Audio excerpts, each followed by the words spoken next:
Hej og hjertelig velkommen til Unboxing.dk.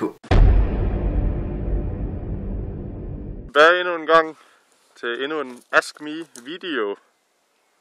Ja, endnu en Ask Me video. I dag har vi endnu et spørgsmål. Dog ikke fra Kulhan Halvorsen, men endnu et Ask Me spørgsmål fra en bruger, der hedder Denny Hansen. Han spørger, Ask Me, hvorfor skulle vi vente på jer?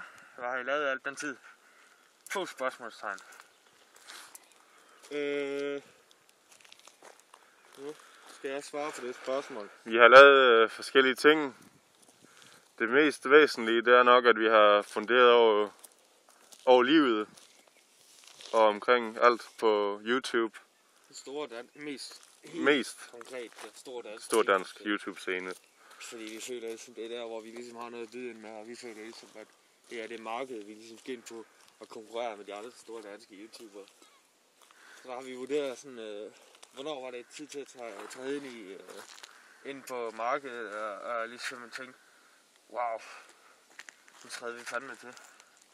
Og det gjorde vi så, da Lukas Nielsen lukkede sin channel for 5. gang. Fordi 5. gang er sådan et godt tal. I dag er vi også lige taget ud til Karl Vrensk familie. Ja. For lige at se, hvordan de har det i dag. Og Der er vi tit ude. de virker som om, at vi er rimelig uinteressante. Ja, det er sådan nogle heste. Karl Vrensk. Karl Vrensk. Der er også et kigge.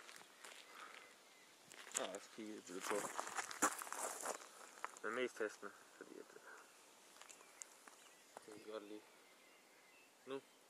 Nu sker der noget. Skal de knæppe? Det må du ikke sige på YouTube, for fanden. Nå. Det var simpelthen svaret på det Ask Me spørgsmål fra Denny Hansen. Har I flere Ask Me spørgsmål, så er I altid velkommen til at stille dem. Enten den her video eller den anden video. Ask Me video. I stiller dem bare et eller andet sted. Et godt Ask Me spørgsmål. Så tager vi det op og svarer på det. Ja, men det tror jeg næsten var alt for i dag. Det var det hele. Hej hej! Hej hej!